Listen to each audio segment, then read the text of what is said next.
Welcome to the naughtiest show on television. Here she come now, say moaning, moaning. Sorry I'm late, darling. I've had a terrible headache. Should you give me love and I feel alright now. Fasten your seatbelt. It's going to be quite a ride. Gotta toss and turn and feel. It's a bloody circus. It's noisy. We are at war! Woof. It's entertaining. In the most delightful way.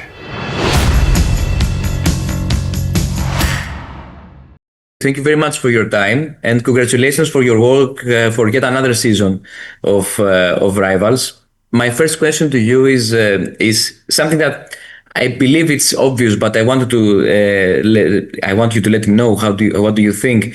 It seems as though in Rivals in both seasons you get as actors to do so many cool stuff, so many gratuitous stuff that it seems to me that everyone in the cast, and you especially, both of you, are having a lot of fun while playing these characters. I wonder if that's true, because it's also very difficult, but at the same time it seems to me that you're all having very, very much a good time on set. I think it's absolutely fabulous that you get that fun down the lens. I think that's amazing that translates, because we really do. I'm going to fight you on the word gratuitous, because I genuinely, and I know what you mean, you probably mean the sex stuff and all that, but each time there is a sex scene with any of the characters, it's pushing forward the story, it's pushing forward their emotional drivers, or it's pushing forward the plot, and so to me, I don't think there's anything gratuitous in the show, but we do genuinely work really hard and laugh really hard. And I think to be part of a show where you can do both those things in a playground of safety and trust is literally the holy grail.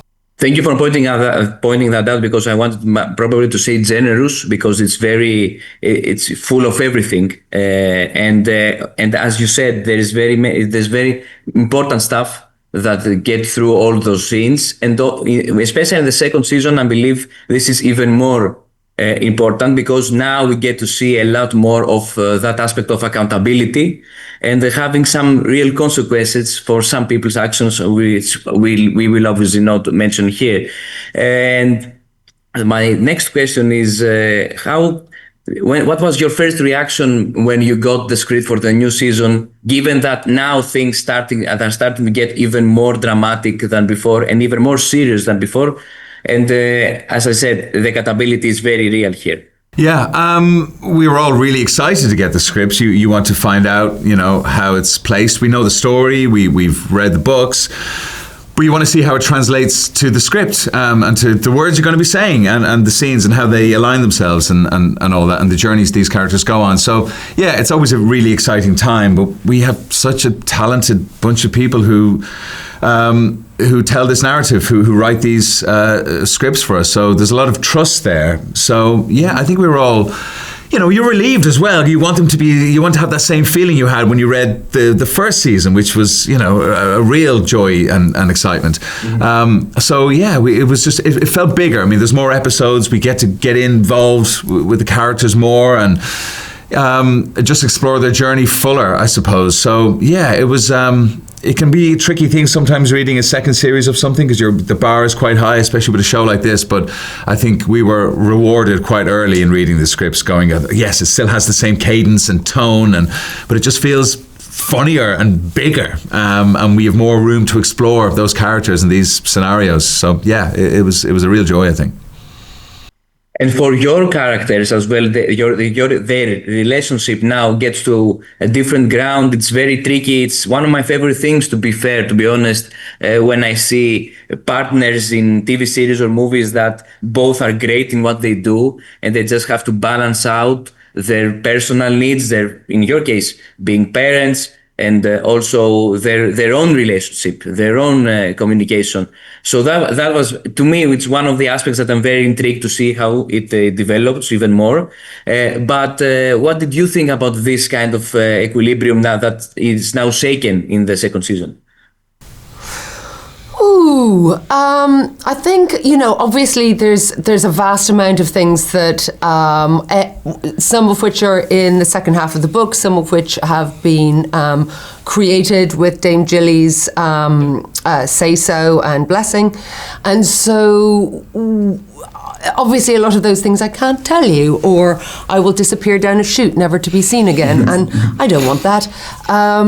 But I think what particularly with the Maud and Declan relationship, is that there were a couple of decisions made by them separately as individuals that set them both on a roller coaster where they're not wearing their seatbelt. And you don't really know, to a degree, they're sort of hoping gravity keeps them together, because there's such a melee of crazy that's coming at them based on decisions that may or may not have been ideal.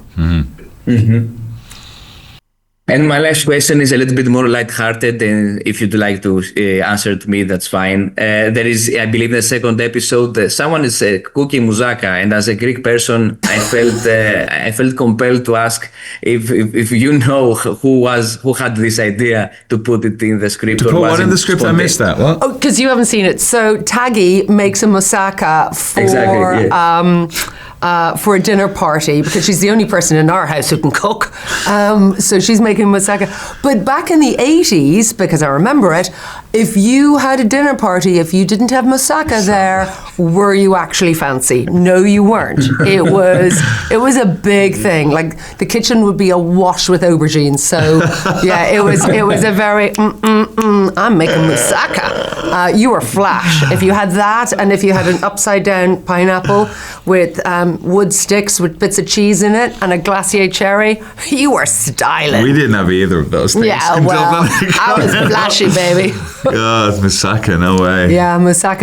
It was a vibe. I don't think I still know what it is. No. I'll talk you through it. It's aubergine smush with a dip in it. No. It's a big tray of stuff with cheese and goo and come on. It's delicious. Yeah, you have to try it. Thank you very much for your time. I really appreciate it. Best of luck with the series. Thank you. Lovely to meet you.